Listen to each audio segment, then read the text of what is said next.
In studio with the Admiral Bill Stubblefield, two-star. Good morning again, Rob. And the Hall of Famer, Matt Miller. Good morning. Bill, you were giving the ladies a tough time in that last hour. I was not. We just had an interesting, even discussion. But I am curious why we're not more aggressive. I understand the reason that we cannot get everything we ask for. I understand the reason for the rest of the state. But that's, to me, that's no justification for not asking for enough to satisfy our needs. I think what they were saying was, unless you're going in there in a year when you have passed a bond, you're not going to get a large amount of money. Why can you not build upon the fact you passed a bond last year? Because, as they say, that's just the way it's always been. I don't buy that. I don't. Just because you don't have to. I know I don't, and I'm not the one making the decision. But I do have the right to ask a question, and I do. And I feel that I'm. As much as I respect these ladies, and I have a phenomenal respect for them, I think the whole school board is doing a great job. So that's not the point in front of us. The point in front of us is we have needs in this county. We have great needs, probably more so than any other county in the state. We have limited ways to pursue revenue to meet these needs. Why not to go for as many as we can, as frequently as we can? We have nobody else that's going to look out for us except ourselves. I get your point. I was kind of curious as to that myself. Our guest in this segment might be able to answer some of these questions. He is the State Democratic Party Chair, Delegate Mike Pushkin, joins us via telephone. Michael, good morning to you. Thank you for joining us. Good morning. Thanks for having me on again. So the purpose of bringing you on here was to talk about the state of the party in the state of West Virginia, but we're going to get to that. Let's keep that off, kind of in a right now off to the side. We were in a discussion with two local school board members in the last hour, the president and the vice president of the Berkeley County Board of Education, in regards to SBA funding in the state, how the money is given out, and the amount of money that's even available. One of the points that was brought up during that was the limited amount of money that the legislature actually gives to the SBA to be given out to school districts that are coming to them for needs, such as construction and such. Mike, can you tell us about the funding process for the SBA? And when the Democrats were in charge and the Republicans were in charge, we get that the Republicans have a supermajority now, but just in general, how that's funded and what the formula is. I'm reminded of that supermajority every day. Yes. But I do currently serve on the Committee on Education in the House, and of course during interims, I can't remember if it was the Oversight Committee on Education or the Education. I think it was the Legislative Oversight Committee on Education, where we heard from the School Building Authority, and a lot of my colleagues on the other side of the aisle were like, why don't we have these special types of entryways that would protect our children? Why don't we have enough cameras? Why don't we have enough emergency access roads? And the answer was fairly simple. It's because the legislature is not prioritizing that and giving the state, giving the School Building Authority enough money to make these corrections. And I think we can all agree that a priority needs to be the safety of our children, especially when you see so many horrific acts across the country, and we've just been very lucky here in West Virginia that it hasn't happened here yet. But we shouldn't be resting on our laurels, and we should be prioritizing that, spending what we need to secure our schools. So it was a very frustrating meeting because I'm hearing a lot of my Republican friends question the presenter, like, why aren't we doing this? Why aren't we doing this? And I spoke up, said the reason they're not doing it is because you're not paying for it, you being the legislature. Well, that's a fair point. So the problems existed previous to the Republicans taking over when the Democrats were in charge. I don't know how far back you date as that goes, Mike. Was it the same issue? Been going on 10 years. I wasn't there over 10 years ago. I don't know if they were underfunding it 10 years ago. I know that our population has greatly decreased over the past 10 years. And that goes into the formula for how we're paying for our schools, and then that's what's leading to more school closings across the state. I'll tell you what I would like to look into, and I don't know if this really affects the building authority, but just overall is to readdress the school aid formula, which if you know anybody that understands the school aid formula, please, it's very complicated, very hard to understand. But I think it needs to be weighted based on certain needs in certain counties. We need to change the way we're addressing the school funding in this state, and other states have a more weighted formula, and West Virginia does not, and we're seeing counties like yours suffer. And go ahead, Matt. I was just going to ask, who sets up that school aid formula, and who could then be responsible for making changes to it? Well, the legislature. It's in statute, so the legislature could make changes to the school aid formula. And that's definitely something that we really need to address. If I remain on that committee, even if I'm not on the committee, I'm going to talk to experts, because I am far from one. If you look into the school aid formula, it is very complicated. I'll tell you, one person who has the best understanding of it, a former delegate from Berkeley County, I believe, Walter Duke. Yes. He understands the school aid formula. He might be one of the only people in the state who actually understands it. But I believe he would tell you the same thing. We need to look at how we're calculating this and weight it based on certain needs, whether it's levels of poverty in an area or population growth in an area, however you want to weight it. But what we're doing right now is not working. Well, it's a issue, as you point out, Mike, because it's a state where we're consolidating schools in 90% of the counties, and then you've got a couple that are having some growth. And then you've got one that's having hypergrowth in Berkeley County. We built, I think they said during the last segment, 1,200-something homes in Berkeley County last year. Was it, Bill? Yes, actually 25. I was going to say, I thought it was 2,000. Yeah. 2,000 plus homes. So with those 2,000 homes comes children, and we have a pro-growth legislature right now trying to attract more businesses into West Virginia. That's certainly working in Berkeley County, but we don't have the funding to build the schools that follow the growth. Before, let me kind of pick up on that again, Mike. Before the pro-growth legislature part, but your Berkeley County is growing. The rest of the state is not. It's shrinking, and that's why you're seeing these consolidations throughout the rest of the state. But you have unique problems up there, and we should. It shouldn't be a one-size-fits-all type formula. It needs to be weighted based on certain issues, specific to those counties. Mike, it's my understanding there are two principal funding to the schools. One, the school aid formula, and the school building authority, SBA. These are separate funding vehicles, I believe. Is there communication? Is there some influence from one to the other? Yeah, I'm not positive, but you are correct. Those are two separate funds. One, addresses the upgrades to the buildings, whether it's making them safer or building new schools, which we don't really need to do except in a few parts of the state like yours. And the other is just overall funding. But I don't know if there is a correlation with really talking about both. Like, the legislature needs to prioritize the safety of our children in funding the school building authority. But as far as the other funding, it needs to be weighted so we can address specific concerns of individual counties. Not all counties are created equal there. Indeed. Yeah. Okay. So let's move on to the Democratic Party then, Mike. And I think just when you thought you'd hit rock bottom, you lose three more legislators, two from the House and one from the Senate, further dwindling the Democratic numbers in the state. Where do you find hope in a situation like this, Mike? Because the state Democratic Party at this point is nearly non-existent at the elected positions at the state level. Yeah, it is very difficult. It was difficult to take when we're getting the results on election night, I think. But no elections happen in a vacuum, and when you're starting off at the top of the ticket, getting beat 70-30, it's very hard to make any gains and hold off some of the losses in the legislature.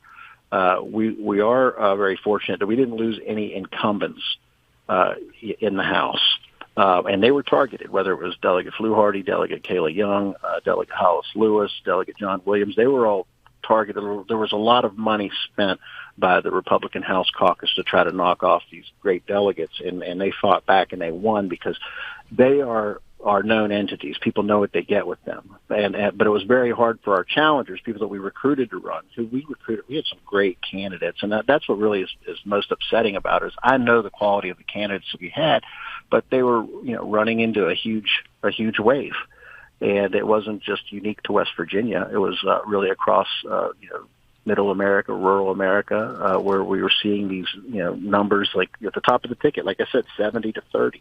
That's very difficult to overcome. And it's also, it's not the only reason, but it also when you're, especially if you're looking at the Eastern Panhandle, if you look at the way the district maps were drawn, they definitely weren't drawn to favor Democrats. When you have a city like Martinsburg that is now in 4 different delegate districts and drawn in with much more rural areas, it does make the maps a lot harder for us to compete. But we're going to keep fighting, and we're not giving up, and we're not going anywhere. And we're going to work with the majority when we can, and stand up to them when we feel they're wrong. And a lot of times they're I think that what you're going to see is sometimes them overstepping where the people actually are. I think people vote for a variety of reasons. I think in this election, the biggest motivator I feel was inflation, and that's going to be taken out on whichever party has the White House.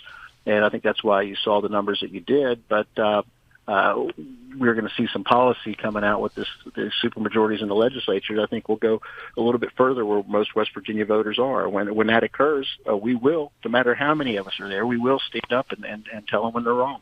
Matt Miller. Mike, has it been hard to recruit candidates to try to fill some of these seats? Like you talked about those who were incumbents who were able to hold on to their seats, but those who were in challenging positions, were not able to overcome. Has it been hard to recruit candidates, certainly in maybe even specific areas of the state? Oh, yeah, it's incredibly difficult to recruit candidates right now when they know what they're up against. But we did a good job of recruiting candidates, even from our statewide, whether it was Mayor Steve Williams or Mayor Glenn Elliott or Teresa Torzeva running for Attorney General. We had quality candidates. They were up against a lot from the beginning, and then even in our legislative races, especially over in the Eastern Panhandle, we had some great candidates, and a couple of those races were fairly close. If you look at the top of the ticket, they outperformed Democrats in that area. So I would encourage many of these candidates to keep fighting and run again, and things might be a little bit different in 2 years in that midterm. Yeah, Lucia Valentine and Maria Russo we had on yesterday. They were Democratic candidates out of the area who both, considering what was going on at the top of the ticket, overperformed, as you said, Mike, and had fairly competitive races, especially when you compare those races to everybody else's race out of the Eastern Panhandle, which is very red. They did very well. Those two in particular are great candidates, and I hope both of them decide to give it another go, because I think things will be much different in 2 years. Yeah. But the maps, when you have part of Shepherdstown in one district and part of it in another, when you have Martinsburg divided up 4 ways, but it didn't do us any favors. But elections have consequences, and after that election of 2020, they had 2 supermajorities that were able to draw the maps. That's in statute. They were allowed to do that, and but they definitely made it the playing field very difficult. But I'm not going to cry about it. I'm just going to keep fighting. And that, of course, that's done every 10 years by whichever party's in power. They draw the maps for their benefit. So that's part of politics. But the Democrats have been criticized the last few years of not fielding a good slate of candidates. And I'll talk about the Eastern Panhandle. As we just alluded to, this past election, they had Democrats put some very good candidates in front of the voters. I'm not sure how much they got support financial-wise from the Democratic Party as a whole. But why would someone get so involved and spend their time, their revenue, their sources and the like, without a likelihood of winning?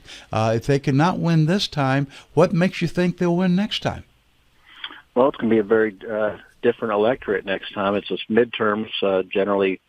It's a different electorate in a midterm. You're going to have 2 more years of really complete Republican control at every level of government. Generally, there is a pushback to that when we will see how folks like the policies that are going to be put in place over the next couple of years. But I do think things will be much different in 2 years. I think your question is, why would people do that? I think it's because of public service.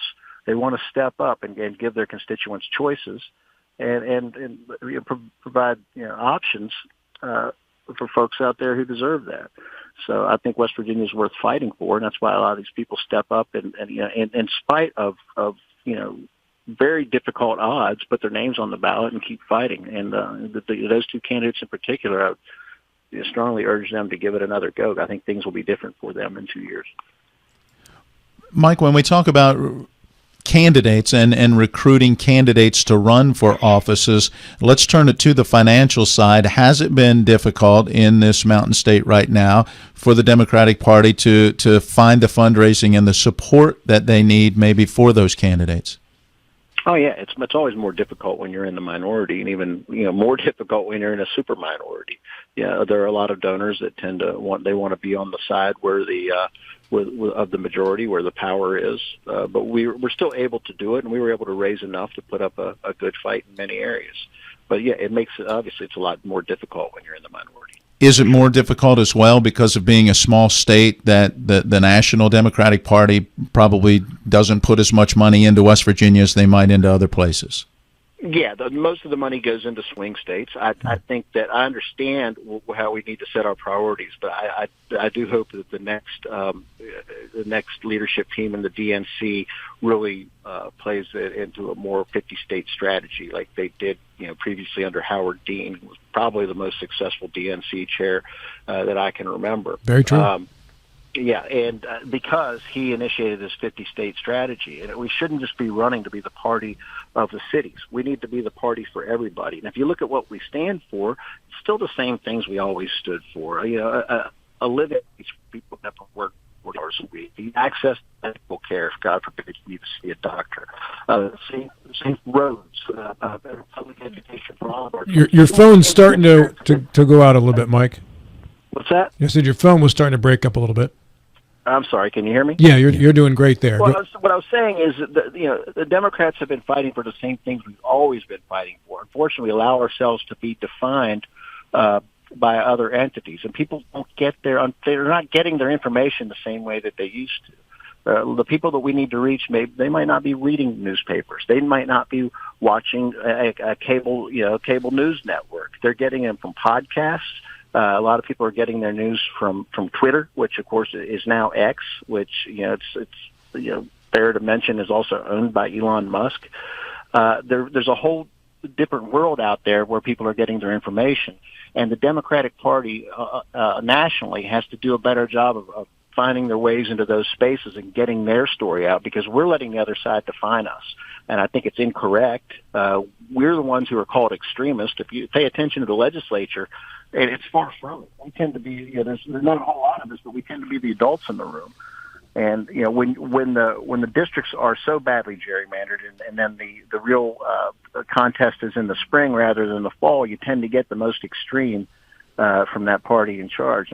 Unfortunately, I think some folks in the Eastern Panhandle are about to find out how extreme some of your representatives are. You made a point not long ago there, Mike, before your phone started to kind of get dodgy there. It came out cleanly, and that was the Democratic Party needs to be more than just the party of the cities. And I think you're the first Democrat I've heard say that in an interview on this program, or that I've heard nationally, because that's the truth. That's the fact that Democrats have lost rural America. And when you look at the map across the country, county by county, red and blue, if you take the cities out of it, it is hard to find a blue rural county in this country, Mike. Mm-hmm. Well, I think that's our fault for not reaching these people and letting the other side define us before we can define ourselves. Because, like I said before, if you look at what we stand for, it's things that help rural America. It's the same issues that help urban America. It's issues that most Americans agree on. Unfortunately, that's not what they're hearing about us. They're hearing that we've moved too far this way or that way, and we've left people behind. No, we're fighting for the same thing we've always fought for. Whether it's protecting Social Security, that's public education. Under the Biden administration, we had more investment in West Virginia than we've seen in quite some time. A lot of that was from federal legislation that was passed during the first 2 years of the Biden administration, but you didn't hear that. It's much easier to say, well, you know what, eggs were cheaper 4 years ago. That's easier to explain. Republicans are closing that's what we ran up against. I think the biggest issue in this election was inflation, and I understand that. I understand that. That affects people every single day. Republicans are closing their primary. Do you think that will have a net positive effect for the Democratic Party going forward? I believe it will, just like it was a mistake when the Democrats kept their primary closed and the Republicans opened up theirs. Yeah, it will push independents into at least picking up our ballots in the spring. and giving our candidates a closer look. So yeah, I think it's a mistake on their part, but I'm glad they're doing it. We're going to keep our primaries open. Why do you think it's a mistake on their part, and why do you think the independents will move toward the Democrats as opposed to going to the Republican primary? Well, they won't be independents won't be allowed to vote in the Republican primary. If they register as Republican, they will, and that's what's going to happen. A lot of independents are going to register as Republicans. But we'll see. I think a lot of people don't really feel that close party affiliation and register no party or independent. That's one of the fastest growing groups across the country these days. So we'll see if they go out and change their registration to vote in that primary. I think you're going to see an increase in people picking up Democratic ballots in that primary. So we'll see. Yeah, I disagree because I think folks want to be part of the electoral process, and they want to have their voice be known. They're not going to be having their voice be known as an independent now or as a Democrat because the action's in the primary. They're going to shift to the Republican Party so they can vote in the primary. Well, that's your opinion now, Bill. That's my opinion. Exactly right. Yeah. That's my opinion. Exactly right. Yeah. Is there a? Well, that's not how it worked out last time. You had one side have closed primaries and the other side didn't. So we'll see. Is there a state legislative equivalent to the filibuster? Well, there is a filibuster in the state. It's not with our filibuster. We actually have to get up and give speeches. But yeah, once somebody's recognized, and as long as they stay on the topic and stay at their desk, they can filibuster. But it's not the same type of rule where you have to have 60 votes. So I think that's what they did in the Senate. Instead of actually giving the speeches, they just have to have 60 votes to get certain types of legislation passed. But now we have an actual filibuster in the West Virginia legislature. What's the rule to break it in the legislature? Once somebody is recognized, they can, as long as they stay on the topic, and nobody is able to call a point of order on them, they can speak as long as they can. I actually got to filibuster a resolution at the end of the last session, so it was fun. But that I think about 15 to 20 minutes I needed to fill by the time the clock ran out, and it was a fairly easy subject to speak on. So. I was actually able to participate in the filibuster, but it's not like it is in the United States Senate where they don't actually have to give speeches. They just have to have 60 votes to break it. So they what? Just say they're going to filibuster. They don't actually get up and give the speeches anymore in the Senate.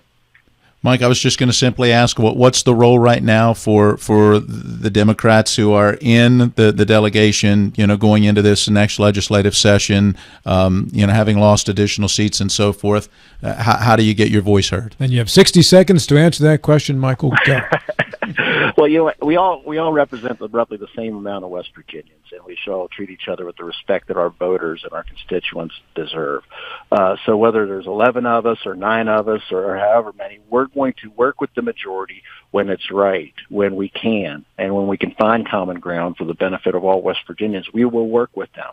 But when we feel they've overstepped their bounds and they're doing something that is harmful to West Virginians, we will speak up and continue to fight. West Virginians deserve to have people fighting for them in the legislature, not just those that can afford high-priced lobbyists moving the needle for them. Mike, thanks. Appreciate your time this morning.